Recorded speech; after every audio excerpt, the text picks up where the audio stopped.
E a dívida bruta do governo federal subiu para 79% do produto interno bruto em novembro. O estoque ultrapassou 10 trilhões de reais, segundo dados divulgados pelo Banco Central. No atual governo Lula, a dívida já cresceu 7,3 pontos percentuais e apenas em novembro o avanço foi de 0,6 pontos percentuais. De acordo com o Banco Central, o aumento foi impulsionado principalmente pelos gastos com juros da dívida e pelas emissões de títulos.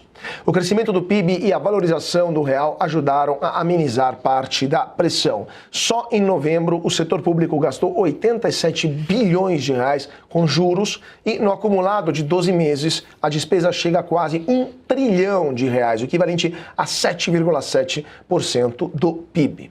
O resultado nominal, que inclui os juros da dívida, foi um déficit de 101 bilhões de reais em novembro. Em 12 meses, o saldo negativo passa de 1 trilhão de reais.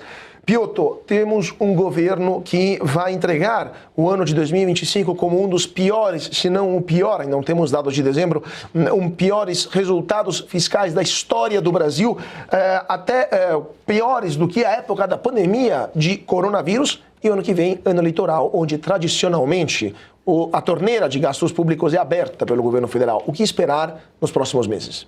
Nada de bom, porque o governo acha que está no caminho certo. A gente viu recentemente o ministro Haddad dizendo, olha, no ano que vem nós vamos mostrar como estávamos no caminho certo. Ele vive de algumas ideias que, enfim, não cabem na lógica, mas não é uma novidade no caso do Haddad. O Lula disse há pouco, para que tem que ter limite de dívida? Um país que está entre as 10 maiores economias do mundo já não está mais, né? Veja só, essa é a cabeça deles. Mas quando você menciona, Cauti, que é pior do que a pandemia, isso quer dizer que se aproxima muito, e é exatamente esse o caminho do governo Lula neste momento, é Dilma. Digamos, reviver Dilma Rousseff. O Brasil teve a sua pior recessão, a pior recessão da nossa história. Isso foi antes da pandemia e nem a pandemia foi tão ruim assim em 2015 e 2016. Governo de Dilma Rousseff. É preciso só fazer um ajuste nessa história. A Dilma piorou um quadro que ela já herdou muito ruim, ela herdou do Lula. Mas o governo Lula houve crescimento no segundo mandato. O governo Lula é preciso ser explicado da seguinte maneira. A responsabilidade fiscal que houve no primeiro mandato era o Palocci, nunca foi a cabeça do Lula. O Palocci tinha autonomia, o ministro Antônio Palocci da Fazenda. No segundo mandato foi o crescimento exponencial da China, que consumia vorazmente commodities agrícolas e minerais que o Brasil tinha muito para vender. Ou seja, era um crescimento que não ia se sustentar. A China não ia continuar crescendo 15%, como não cresce mais 15% ao ano. Hoje ela tem capacidade ociosa. E ela tem um problema hoje para vender os produtos do mundo, ou seja, ela não consome mais. Veio a Dilma Rousseff e continuou gastando. O que o Lula está fazendo agora é típico de quem tem a convicção de que não vai se eleger, ou que faz qualquer coisa para se eleger, pouco se importando com o que vai acontecer no dia seguinte. Essa elevação da dívida pública está se aproximando muito dos 80%, a relação dívida-PIB. Isso é muito importante porque nós somos um país emergente. Eu vou tentar explicar de uma forma muito simples aqui para quem talvez não esteja familiarizado. Quando você olha, por exemplo, para a dívida americana, a dívida japonesa, a dívida de outros lugares, o problema é que lá normalmente os juros são baixos e a dívida, o título é alongado, ou seja, você vai pagar muito lá na frente. No caso do Brasil é juro alto, ou seja, você tem um prêmio muito alto, você tem que pagar um juro muito alto para conseguir dinheiro no mercado. E você tem que pagar muito rápido, ou seja, o título não é longo, o título da dívida. É uma dívida curta com juro alto. Nos outros lugares, é dívida longa com juro baixo. Bom, qual é o remédio para o Brasil numa hora dessa?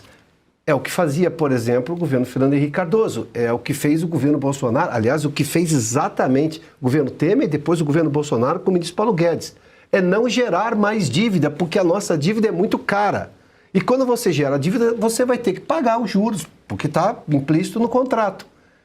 O governo gasta mais e gasta mais e gasta mais, e como não gasta acima da arrecadação, ou seja, gasta mais do que arrecada, ele vai ter que emprestar de alguém. Empresta, obviamente, de um investidor. Esse investidor cobra juros cada vez mais altos porque é o governo que está levando ao que se chama de uma insolvência fiscal. Mas o Lula governa como se não houvesse Brasil amanhã. Ele não está preocupado Nós estamos pagando ainda dívidas e, obviamente, todo um problema dos erros da Dilma Rousseff, do inchaço do Estado que o Lula deixou no segundo mandato. Isso parece longe da realidade do eleitor. Eu vou deixar muito simples. Se você está fazendo dívida hoje e você não consegue pagar logo, quem vai pagar é o seu filho. Se você viver muito, você também. Se você não viver, é o seu filho. Então, a lógica de que os jovens apoiam o PT é a coisa mais esdrúxula do mundo. Porque não deveria, porque eles que vão ter que herdar e pagar essa dívida, vão herdar um país endividado. Essa era a razão pela qual o ministro Paulo Guedes dizia lá atrás que não vamos fazer dívida, porque essa dívida que você faz hoje e não paga, fica para o jovem, ou seja, já compromete o futuro desse jovem no país. O que entregou no último ano do mandato do presidente Bolsonaro? Um superávit de 54 bilhões, ou seja, não fez mais dívida. Quando você faz um superávit, você diz ao mercado, olha, não gastei mais do que arrecadei e mais que isso, já economizei para começar a pagar essa dívida lá na frente. Muda completamente a imagem que você tem daquele país. Hoje a imagem que todo mundo tem do país, ou seja, do investidor, é que o governo não está nem um pouco preocupado com o que se chama de responsabilidade fiscal. Se o governo fosse uma dona de casa, ela teria quebrado a casa. Só que a dona de casa é bem mais inteligente e responsável do que o governo.